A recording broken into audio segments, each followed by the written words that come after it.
I strode along the glass tube which created the corridor and aqua house, glancing above my head as a shoal of glimmering silver fish swam overhead.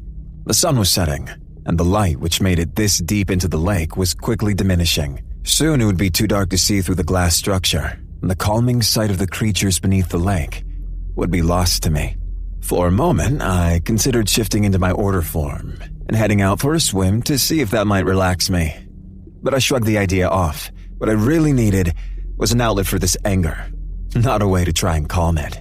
After watching the damn Vegas ace their fire trial, I'd ended up with a face full of puking frosting, courtesy of Geraldine goddamn Gross.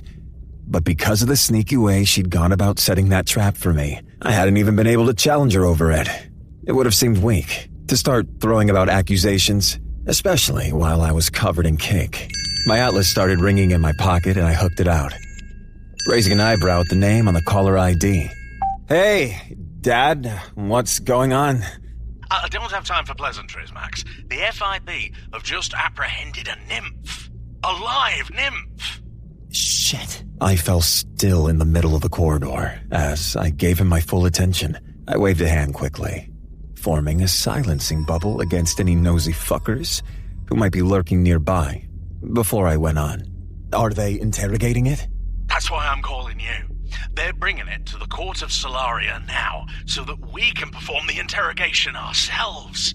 We've never had an opportunity like this before, and the other councillors agreed that we should handle the situation personally. Is it safe? There was a good reason why they were never apprehended. A nymph's rattle could disable even the strongest fae if they were close enough, and one wrong move could lead them to getting their probes straight into your heart. It wasn't worth the risk. That's the genius part of it. Agent Sky came up with the idea to cut its fingers off before healing the stumps. No probes. It's completely disarmed and primed for a safe interrogation. That's... wow. So, you think you'll be able to get some answers out of it then? Locations, numbers, plots? Oh, I'm confident of it. They'll be transferring the captive here within the hour, and I convinced the other councillors that it would be educational for you and the other heirs to observe the interrogation. No shit! Yes, shit! So gather the other boys and get here as quick as you can. I take it Darius has stardust to hand? Of course he does. When do you ever see a dragon without a pocket full of it? I imagine Lionel would bathe in the stuff if it wouldn't get lodged in his butt crack, just because he could. Dad always liked ribbing on the other orders, laughing at their shows of power. Of course, the counselors and other heirs were strong enough to combat our siren power, so it didn't make a difference to our relationships with them, but almost everyone else we met fell under our sway easily enough. I'll call the guys now. We'll be there within the hour. Good. Dad hung up, and I sent a quick message to the other heirs, telling them to get their asses here, ASAP. I dropped the silencing bubble and started jogging as I headed up to my room. I opened the metal door and stepped into the huge glass dome which was my home here at Zodiac. The lake rose to the center of the glass bubble, lapping around the room so that my room was half submerged. I looked up at the darkening sky as the last rays of the sun painted it in streaks of russet.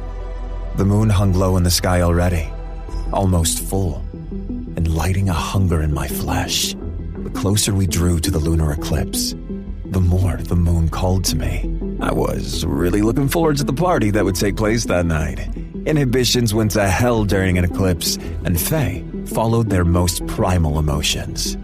It was refreshing for me to see people acting on the emotions I could feel pouring from them, rather than just trying to repress them all the time. I touched my fingers to the glass wall of my room and created a layer of ice to grow over the orb, blocking the view of the lake and the sky to make sure we had privacy.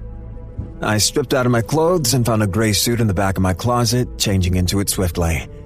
If we were seen at the court of Solaria, no doubt our photographs would be taken to go with a fluff piece about us helping with the war effort in tomorrow's papers. It was important we look the part if we were spotted. I moved to the mirror, pushing some product into my mohawk to flatten it a little. Then I strapped on one of the watches from my top drawer, opting for a platinum piece to complement the suit.